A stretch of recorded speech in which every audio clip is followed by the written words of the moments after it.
Përshëndetje, ju uroj mirëseardhje në hapësirën informative në RTS Gjirokastra, kundër të tjera sot do të ndiqni. Zëvendës ministrat e Shqipërisë dhe të Greqisë u takuan në fshatin Sopik të Pogonit në bashkinë e Dropullit, vetëm 3 kilometra larg pikës kufitare. Përfaqësuesit e dy vendeve inauguruan rikonstruksionin e pjesshëm të segmentit rrugor pika kufitare Sopik Poliçan. Tetori erdhi i mbar për maternitetin Dimitar Çuçi në Gjirokastër. 38 lindje u shënuan gjatë këtij muaji, i cili vendosi në funksion edhe dhoma të hapura prej kohësh për të akomoduar nënat. Pallati Kulturës Dervician tashmë është pasuruar me galerinë e arteve figurative. Piktor dhe skulptor të Dropullit dhe jo vetëm kanë ekspozuar 53 veprat e para të artit. Po lë pas të 80-at, po s'ka hequr dorë nga profesioni i tij. Agronomi Kozma Moçi vazhdon të merret me bujqësi, tashmë tek parcela që ka krijuar përpara shtëpisë trekatëshe në fshatin Çuk të Sarandës.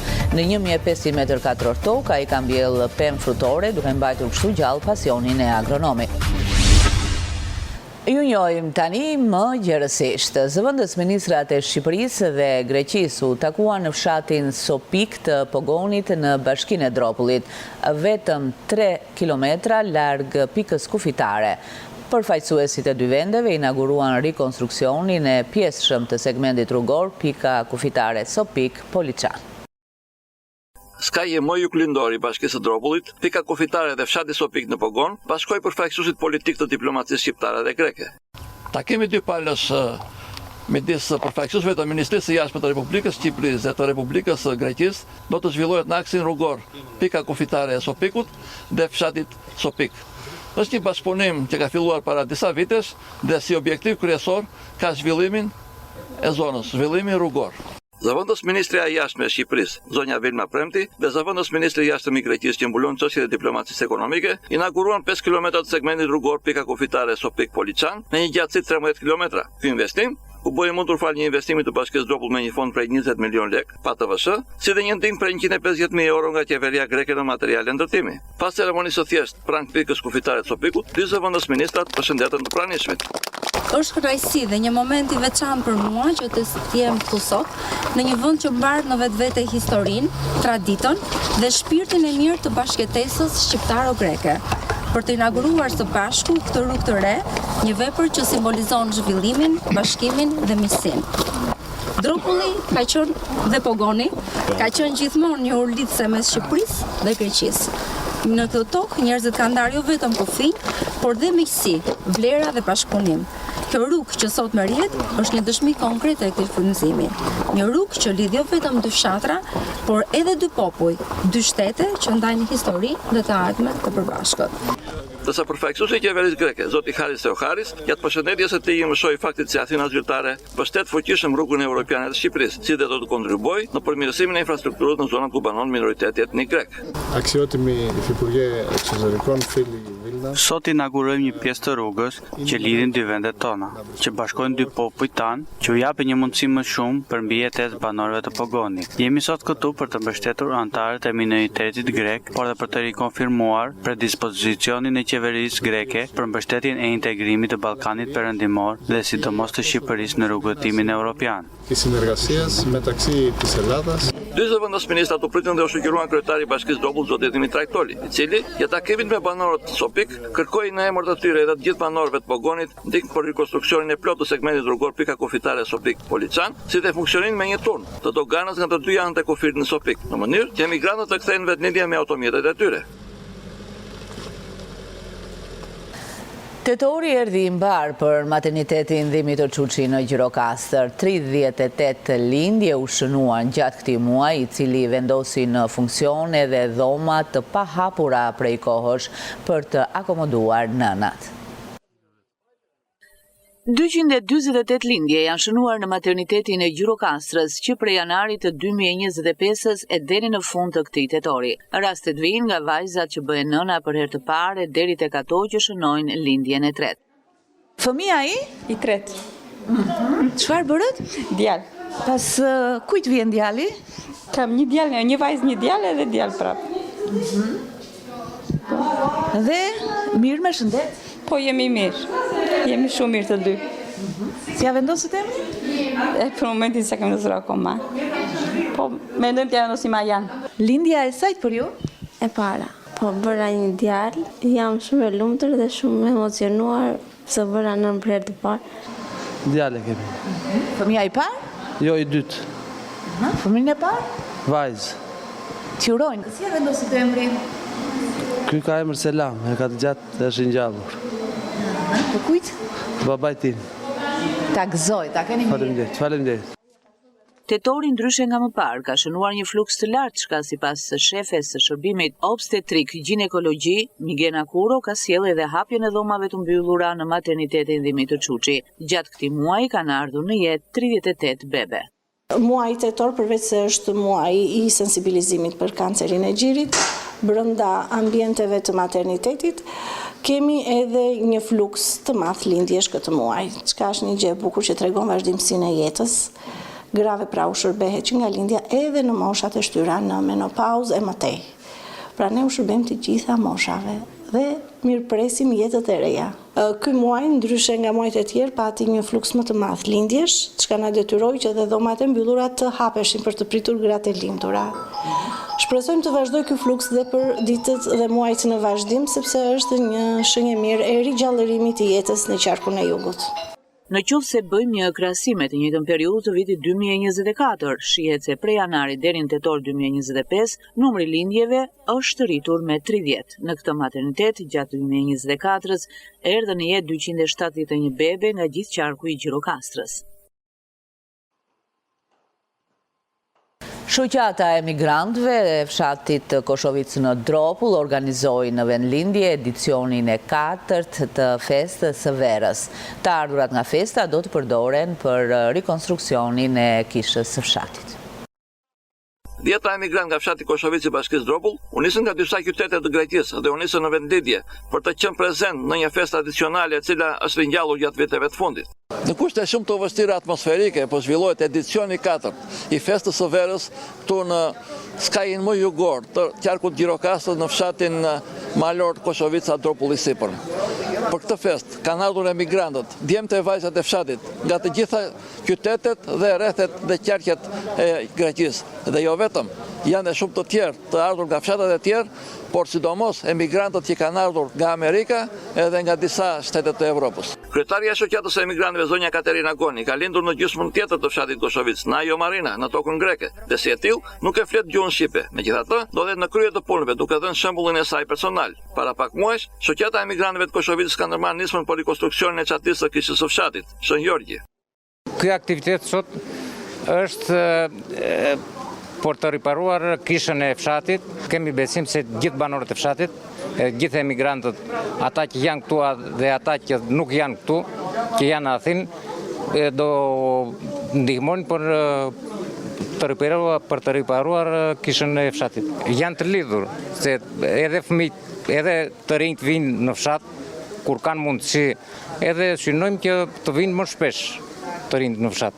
Kthimi i emigrantëve në vendlindje ka gëzuar pa masë edhe banorët e përhershëm të fshatit.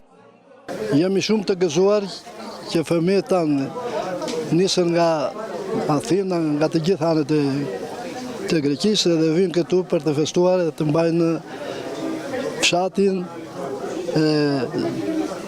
fshati i mos të humbas ato zakonet që ka në festat e tilla. Është viti 4 që festohet kjo festa e verës. Është një gjë shumë e mirë për fshatin edhe për të gjithë minoritetin. Juve jeni banor i përhershëm këtu i fshatit Koshovic, e keni ndjerë kontributin e shoqatës e emigrantëve nga Greqia? Po si, e kemi ndjerë. Kam qenë dhe unë kryetari i vëllazërisë edhe fëmijët që janë atje, që ishim dhe ne atje. Kemi bashkëpunuar me fshatin, kemi bërë vepra, si që është uji, kemi sjellë ujin këtu, lemi që është bërë... Pjesë e festës së verës në Koshovic ishin drejtuesit vendor si dhe vallëtarët e shoqatës kulturore Dropull.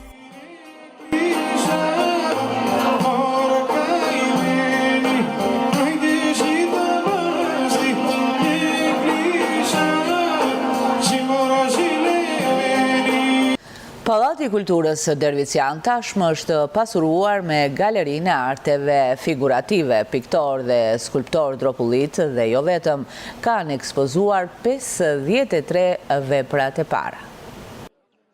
Pallati i Kulturës Dervician mblodhi artistë nga Dropulli dhe Pogoni, nga Greqia, Gjirokastra dhe qytetet tjera të Shqipërisë. Ëndra e piktorëve dhe skulptorëve, gjithë artistëve nga Dropulli dhe Pogoni po bëhet realitet. Në Pallatin e Kulturës të Dervicianit po çelet ekspozita e arteve figurative. Bashkia Dropull numëron mbi 60 piktorë dhe skulptorë, ku pjesa më e madhe e tyre ose familjar të artistëve kanë vendosur vepra arti pranë galerisë së re në Dropull. Është një moment historik, është një ditë shumë e shënuar. Hapja një galerie, hapja një ekspozite, që do jetë dhe fillimi një pinakothike, një galerie, domethënë të veprave të artit në artet figurative. I bëjmë dhurat nga një punë, sa për fillim domethënë, edhe kjo do jetë një embrioni, një galerie serioze, besoj, në të ardhmen. Profesori i Universitetit të Athinës, zoti Mano Stefanidis, dha kontributin e tij profesional për hapjen e kësaj galerie. Συνδράμει έτσι ώστε να παρουσιάσουμε σήμερα. Personalisht kam punuar për rreth 300 galeri të arteve figurative. Kjo e sotme është shumë e veçantë, sepse do të pasqyroj krymëkryese të një krahine dhe të një vendi. Së shpejti do të kemi vepra arti si në Greqi, ashtu edhe në Shqipëri. Ειλικρινά σας λέω, έχω στήσει 300 Të së 17 vjeçarja Larisa Dimo, e cila jeton në Janin dhe është me origjinë nga Klishari i Dropullit sipër, është artistja më e re në moshë që vendosi veprën e saj në këtë galeri. Jam shumë emocionuar se jam kthyer në vendlinjen time. Ushtrimin e artit të pikturës e kam filluar që në moshën 8 vjeçare. Jam shumë e apasionuar dhe po punoj për arritje më të larta. Sot kam sjell pranë Galerisë së Arteve në Dropull veprën time të parë. Në ceremoninë e inaugurimit të Galerisë së Arteve Figurative në Dropull, gjatë përshëndetjes së tij kryetari i Bashkisë Dropull, zoti Dimitaj Toli, falenderoi të gjithë artistët për pjesëmarrjen dhe kontributin e tyre. Në këtë event të artit, nderuan me pjesëmarrjen e tyre edhe përfaqësues të trupit diplomatik të Greqisë në vendin tonë, përfaqësues të klerit dhe shumë personalitete të artit. Vijoj me një informacion nga Rendi. Specialistët për hetimin e trafiqeve të paligjshme në vijim të punës për goditjen e aktivitetit kriminal të dhënies ndihmë shtetasve të huaj kundrejt pagesës për kalim të paligjshëm të kufirit në bazë të informacioneve të siguruara në rrugë policore, kanë organizuar dhe finalizuar në bashkëpunim me sektorin e policisë rrugore dhe sektorin operacional të drejtorisë vendore të policisë Gjirokastër, operacionin policor të koduar Attempt 5, si rezultatit të cilit u arrestuan shtetasi DK 23 vjeç dhe IG 22 vjeç të dy banues në Tiranë. Shtetasi DK u kap në flagrancë nga shërbimet e policisë rrugore në aksin rrugor Levante Pelen, duke drejtuar automjetin tip Audi pa leje drejtimi, po transportonte kundrejt pagesës në drejtim të Sarandës disa emigrant nga Nepali që synonin të kalonin ilegalisht kufirin me Greqinë. Nga hetime dyshohet se shtetasi IG ishte organizatori i kësaj veprimtarie kriminale. Materialet procedurale i kaluan në prokurorisë pranë gjykatës së shkallës së parë të jurisdiksionit të përgjithshëm Gjirokastër për veprime të mëtejshme.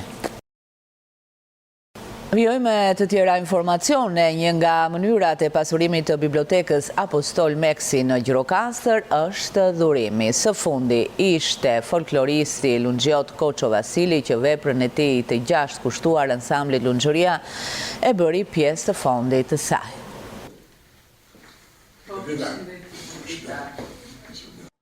Ky është autografi që folkloristi Koço Vasili la në librin e tij Ansambli Lungjuria, momentin kur i adhuroi bibliotekës së qytetit të Gurtë. Ky libër voluminoz sjell gjithë historikun e këtij ansambli dhe aktivitetin artistik shoqëruar me foto, të cilin autori e prezantoi edhe gjatë aktivitetit që përmbylli organizimet e këtij institucioni në kuadër të tetorit të letërsisë. Sot jemi këtu, kuptohet, për të dhuruar librin e fundit, mbas 5 librave të mëparshëm, që ishte libri i parë Ligjëri me Lungji, ishte libri i dytë që unë kam botuar rrethimet moshëve nga Lungjuria, kam botuar një libër e përmbledhje të këngë popullore të Lungjurisë lirika të bukura, që quhet Bukur i Lungjote. Në 2013 unë botova monografinë e zgjeruar të dasmës Lungjote. Dhe pas 2 vjet pas kësaj botova librin tjetër, Qapa e Colurit që bën Lungjotë, prapë ka bëj me Lungjurin, edhe me marrëdhëniet social ekonomike të familjes time edhe të fshatrave të Lungjërisë. Për të lënë vendin përfundimisht librit të fundit historiku i Asambli Lungjëria, i cili u botua në muajin maj të këtij viti. Libri është një përmbledhje e gjithë rrugëtimit të këtij asamblit, që nga 1974 e këtej. Të gjitha librat e mia kanë qenë dhe janë pjesë e bibliotekës Gjirokastës. Unë meti më të botua librat e kam patur si leitmotiv që punë e parë që viti jetë dorëzoj të biblioteka Apostol Meksi. Mbi 200 tituj librash janë dhuruar bibliotekës Apostol Meksi gjatë këtij viti, një pjesë e mirë e tyre gjatë muajit tetor. Sot na dhuroi Koço Vasili botimin e tij të fundit, që është Asambli i Lungjërisë, i cili është një nga ato botime të ralla, që i përket fushës së folklorit dhe është një thesar që mund t'i shërbej kujdo që mund të bëj kërkimet e veta, një nxënësi, një studenti apo dhe një studiuesi të folklorik. Këtë vit ka pasur shumë dhurime, janë rreth 200 tituj që janë dhuruar. Kryesisht pjesa më e madhe e dhurimeve kanë qenë gjatë këtij muaji që jemi në muajin e letërsisë dhe janë të fushave të ndryshme. Dhurimi tashmë është kthyer në një nga format që pasurojnë të bibliotekë, përveç se nga shkrimtarët, raftet e saj janë shtuar edhe nga lexuese qytetar. Po lë pas të 80-at, po s'ka hequr dorë nga profesioni i tij. Agronomi Kozma Moçi vazhdon të merret me bujqësi, tashmë tek parcela që ka krijuar përpara shtëpisë së tij në fshatin Çuk të Sarandës. Në 1500 metër katror tokë ai ka mbjellë pemë frutore, duke mbajtur kështu gjallë pasionin e agronomit.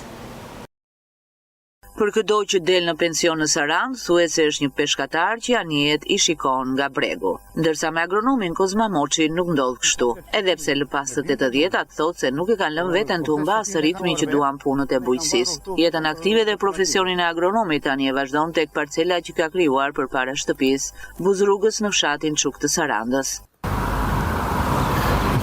Gjatë kohës që jam në punë këtu, kalojnë fshatarët e mi dhe më pyesin, Kozma, nuk e punë tjetër të bërë që ngele shtu në kopsht? Nuk kam kohën të uaj të lirë që mund të veni të luani domino ose të pini një kafe. Koha ime e lirë është të jem pranë faktorit tokë, faktorit bim, të shërbej asaj se ajo më shërben mua që më banë plotësisht në të shëndet të plotë. Nëse juve keni kohë të veni në një kafe, të luani një domino, letra, mua ajo nuk më ka shoqëruar, edhe as do të më shoqëroj. Çfarë nuk ka bërë në këtë parcel? Atje është edhe sera e perimeve të hershme që ai e ka si një laborator. Në kopshtin e tij, edhe hurmaritet e një varieteti të çuditshëm. Në kopshtin tim kam qenë manjak që të kem gjithmonë pemë frutore, duke i mbjedhur që të gjitha, duke filluar që nga limonat, portokallat, mandarinat, hurma të llojeve nga më të ndryshmet, sheg, kumbull e cila është e shartuar mbi nektarin dhe fruti saj që mora si vjet, kishte një shije tepër jashtëzakonisht, domethënë magnitse. Pastaj janë pjeshkë, janë ullinjt, janë me radhë ftoj, janë arrat që mund të shikosh. Kozmaj, si për të treguar se brenda tij qëndron i ndezur pasioni agronomit, e nis ditën herët në mëngjes duke u shërbyer të mbjellave në serë dhe jashtë saj. E filloi punën gjysmë në mëngjes sepse rrezet e para të diellit janë më tepër aktive dhe më tepër rezultative për bimët se sa në bazdite deri pas orës 5, ku përsëri kemi rrezet ultraviolet, të cilat ndikojnë në klorofilin. Nuk është vetëm kjo, po procesi i mëngjesit është kryesor për bimën, sepse sera në qoftë se e mban në mëngjes të mbyllur pas orës 8, ajo gjatë natës ka thithur gazin karbonik dhe kalshor oksigenin dhe pjesa më e madhe e serës djersitet. Kjo djers fillon dhe pikon si pika shiu dhe sjell sëmundjen e vrugut. Edhe shtëpinvil ku banon familja e Kozmajt e mbulon gjelbërimi nga agrumet që kanë mbjellë në çdo pëllëm tokë. Ky portokall është shumë i veçantë, është ovale calabrese italiane, me një shije shumë të veçantë, me kokra jashtëzakonisht të mëdha dhe të shijshme. Tregon se i tërë ky pasion ka nisur në bankat e shkollës në Golem të Kavajës. Pas mbarimit të shkollës amerikane në Kavaj, në Golemin e Kavajës, me urdhrin e partisë është që dhënë periudha që do vinim 3 vjetë në zonët malore për të dhënë përvojën tonë atje. Edhe u caktova nën kryetari kooperativës në Koprendës në Skrapar. Atje, panë që puna ime este jashtëzakonisht mirë, dhe sekretari parë Tekim Alindi propozoi që të veja arsimtar në gjimnazin Ramiz Jananim Tasi, të jepja mësim atje. Dhe aty qëndrova deri në vitin e fundit që u largova pastaj dhe fillova punën time në ndërmarrjen e Vurgut. Në ndërmarrjen e Vurgut u mora 3 vjet e para në punimet shkencore të ndërmarrjes, duke bërë analizat pedagogike dhe kimike në 5.000 hektar tokë.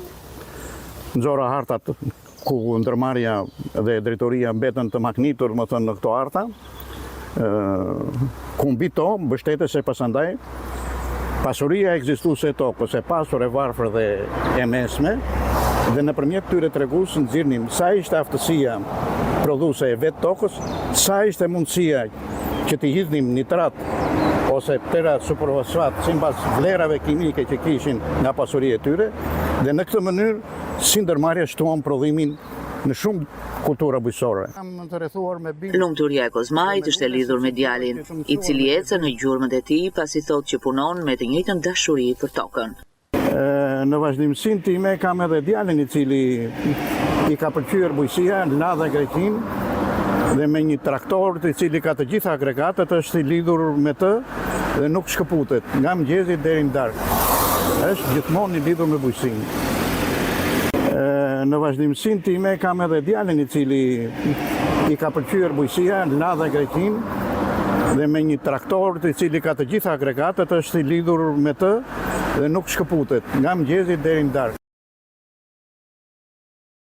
Dhe këtu kemi përfunduar, të nderuar shikues, ishte gjithçka e përgatitur për këtë ditar informativ në RTS Gjirokastra. Ndajemi duke i uruar shikim të këndshëm të programeve në vim.